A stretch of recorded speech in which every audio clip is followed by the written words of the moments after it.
Am I going to get kicked off of BookTube because Harry isn't here? I don't know. Okay, so this is a response to David. Hi, David. Hi.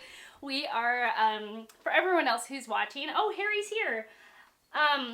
We are recording videos to each other. So hi, David. Hi. The first thing that you talked about in your video, David, was Fahrenheit 451, which I have indeed started. I know this is one of your favorite books, and I have read about the first third of the book, and I'm enjoying it.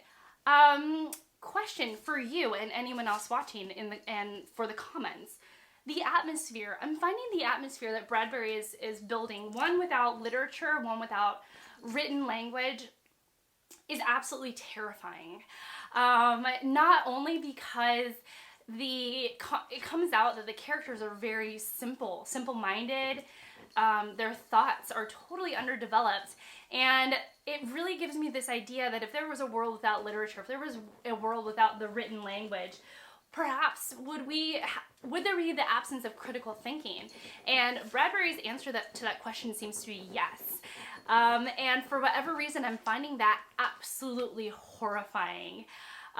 Just utterly like gut-wrenching, as these characters are moving through the world and they don't have anything to give their mind, to grow their mind, which is just a really horrifying thought. I also was thinking about these characters that we are introduced to, and the general atmosphere of the book. Oh my goodness, are you just going crazy? Are you just going crazy right now? You just going? Okay, he's obviously feeling very playful right now. So we'll see how far I go. Oh no, those are my headphones. Don't do that. I know. Okay. Chew on your leash, please. I'm finding the general atmosphere of the book rather terrifying. My heart is elevated. The descriptions of the world are very beautiful, but it's the juxtaposition to the dialogue, which is very simple. So I thought Bradbury is doing that very well as he's building this atmosphere. It feels spooky. It feels eerie, unsettling. I don't know. I don't typically read scary, spooky, and unsettling books, but Bradbury's book here, here I am reading a scary, unsettling, spooky book, and I'm finding it quite scary. I was reading it last night. I sort of had to stop because I am finding the world a bit terrifying. I feel like something really bad is gonna happen. I feel like the characters in it, they're, I don't know. Don't spoil it if you know. If you know, you know. But a question, David, for you especially, but for everyone else as well. The atmosphere. How do you find the atmosphere? How are you gathering it? I have read a little bit of Philip K. Dick, and his worlds aren't nearly as scary as this one. And other sci-fi writers, I'm finding Bradbury's specific world rather terrifying. Yeah, I don't know. So that's really all I have to report on with Fahrenheit 451, except for that my plan is to finish this in the next day or two, because it is such a short and quick read. But I wanted to also talk about our next reads, which I know you already announced, David, on your video. So for anyone who's interested, our next two reads are going to be the Iliad by Homer and the Odyssey by Homer. Part of this is because David loves these reads. David, I hope I'm speaking correctly. You love these reads, right? I know that you think they're really important, but do you love them? Do you love them? So I think he loves these reads. And we'll see. His video will probably be up on Friday and he can answer my question. But the Odyssey was part of the books that I wanted to read before I die. I did a whole video about the books I want to read before I die. It was a tag video. I will link it down below, and the Odyssey was on there. And then there was some suggestions in the comments saying that if I want to read the whole series, why not just read the Iliad and the Odyssey? And so what had happened was that David graciously said we should read it together, and I was like, yes, we should. And then we created this book club, and here we are. So the Iliad. Now I have this exact copy. David, you talked a lot about translators.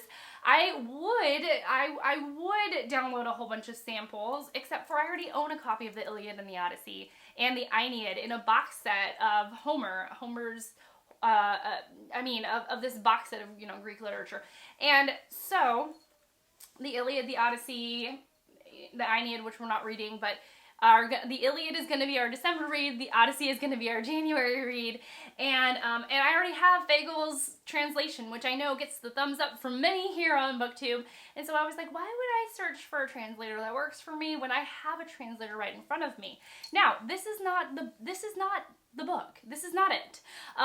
This is the copy that I'm giving away. So if you're interested in owning the Iliad with the Robert Fagel's famous translation, it has the beautiful French flaps, the deckled edges, it has all the maps, all the introductions, all the notes in the end, and is a pretty standout translation of Homer's The Iliad. From what I know, then please leave a comment below. And this is an international giveaway. It will be open for about a week. It won't be open for about a week. It will be open for a week, and then I will spin the wheel, and I will mail this to anybody around the world, because my two winners that won Fahrenheit 451 were United States citizens, and so I only had to mail within the United States. But so I don't know what it's like to mail overseas, and I would be okay with mailing overseas. I just want to know. I want to know how much it costs and that process. So in order to help me with my experiment, in order to get this beautiful copy of Fagel's translated version of the Iliad by Homer, and if you would like to participate in our book club, and you don't have a copy and you're like, maybe I'll win it, maybe it will be a sign, then yeah, leave me a comment below. Or you could just leave a heart. If you're like, at the comment thing, it's not for me, just the heart, you know. Then leave me a heart emoji, and I would be happy to enter your name in the giveaway. Otherwise, I don't really have much to say. I know I've probably read bits and pieces of these in college, but I read a lot in college, and I don't remember everything that I read because it was all together at the same time, mixing around. But yeah, that is it. So comment if you are interested in the Iliad. Also, if you want to join the Eclectic Book Club, you don't have to even read all of the reads. You can join in for one read and then decide that you want to sit out the next one. It's all very loose and welcoming over there. We have, don't you agree, David? We have a fantastic group. I love our group, and I would love for more to join if you're interested. So, and just reach out to me on Voxer or send me a message in the comments, and we can figure out how to set up your Voxer account together. But yeah, so giveaway, question about Bradbury, the Iliad, oh, and the schedule. I have come up with a schedule. The schedule is that for every 7 days of December, we'll read 6 books. So essentially, it's 6 days of work and 1 day off. How biblical. The books are about 15 to 30 pages each. And so if you want to do a daily reading, you can read 15 to 30 pages, a book a day, and then take the 7th day off, or however you want to do that. Or you can just read, 6 books per week, and that will take us all the way through the month of December. I will leave all of the information about our schedule down below. I'll leave my Voxer name down below so that you can find me if you want to join the Eclectic Book Club on Voxer. You can always just watch the videos, yeah. And yeah, I can't wait to see what you'll say, David, about my question about Bradbury and how you're getting along with this read, even though I know you've read it several times. And I'm going to put this book down because it's quite heavy. All right, that is it for me. Thank you so much for watching. Thank you so much for being here. And David, I will talk to you, or I will see you on Friday. Bye.